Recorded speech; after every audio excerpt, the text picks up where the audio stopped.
mean, just like Jason said, we had to weather the storm and finish that. We lost it, but we lost momentum, but I mean, we won the game, so it comes down to it in the end. Yeah, Eric, what'd you see on yours? Got us started in the first one. I just think that we reacted way different than we would have last year. Last year, scoring on a team like this, we would have just gotten overexcited and just not played our game anymore. But right after the goal, we just kept the momentum, and then we all stayed relaxed, and then it led to Gavin's second goal, and then we just kept going strong.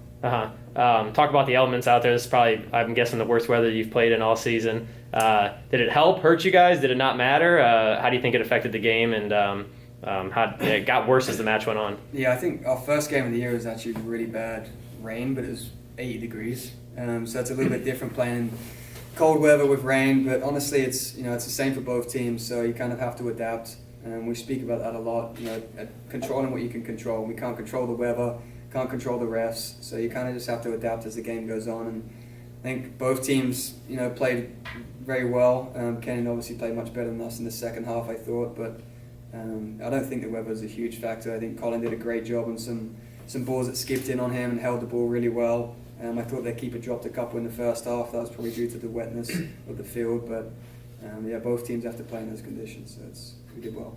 Colin, I know you're a man of few words here, but talk to me. This is a dangerous Kenyon team you're playing that put you guys in some tough spots, and throughout the night with some balls in the box. You had a clean sheet for about 74 minutes there. Just walk me through the pressure they kind of put on you and how you guys felt you handled that. I thought we were handling it really well.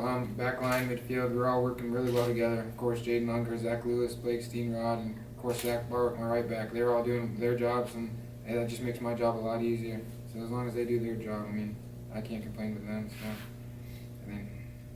So, Yeah. How do you put this into where you guys won 17 in a row, considering what, maybe the finishes the last couple of years to what's going on this year? Is it even hard to explain anymore, or are you guys just still flying by the seat of your pants one match at a time here? Yeah, the goal at the start of the year was win a national championship. I'm kidding. No, we've been one game at a time all season, so that's going to be the plan now is to prepare. We'll watch film. We'll scout St. Thomas. It's just one game at a time, and the guys will be ready to go next week. Obviously, you've got to get guys recovered and healthy and rested up, because it's playing 2 games in 2 days is tough. So they went through the same thing. So on to the next game. Gavin, you're a senior. It's the NCAA tournament, but you're still at home. I think it's probably going to feel a little more wild when you get on a plane and head to Minnesota. What's it going to feel like? I guess maybe the pride of continuing to represent the school and yourself and your family on a national stage. I think it's going to be a great opportunity to show what Otterbein brings to the table, especially OAC. We have a majority of the teams in the OAC in the tournament, and we had a good showing. And I'm just excited to keep that going, and excited to maybe get in first class on the plane. Jason, thoughts moving forward? I don't know if you know much about St. Thomas, your opponent. I'm not sure if that matters. I know it's more about yourself and what you do in-house, but thoughts on just earning the right to play again? Yeah, they've lost one game all year, and it's to Capital, so we know Capital very well. I was actually at that game watching, so they're a great side. They've got guys that are very technical on the ball, guys that are dangerous out wide. The centre forward's really good. He can hold the ball and get in behind. So they're going to be a really good team. And at this stage of the tournament, it doesn't matter who you play. Everyone's going to be tough. And I thought the same way about our first 2 games. Once you get here, anything can happen.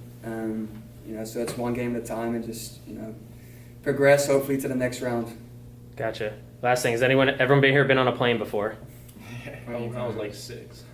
First time flying since you were 6. All right. I'm not sitting next to you. All right. Well, congrats on a win. Continuing a magical season, and best of luck moving forward next weekend. Thanks. Thanks.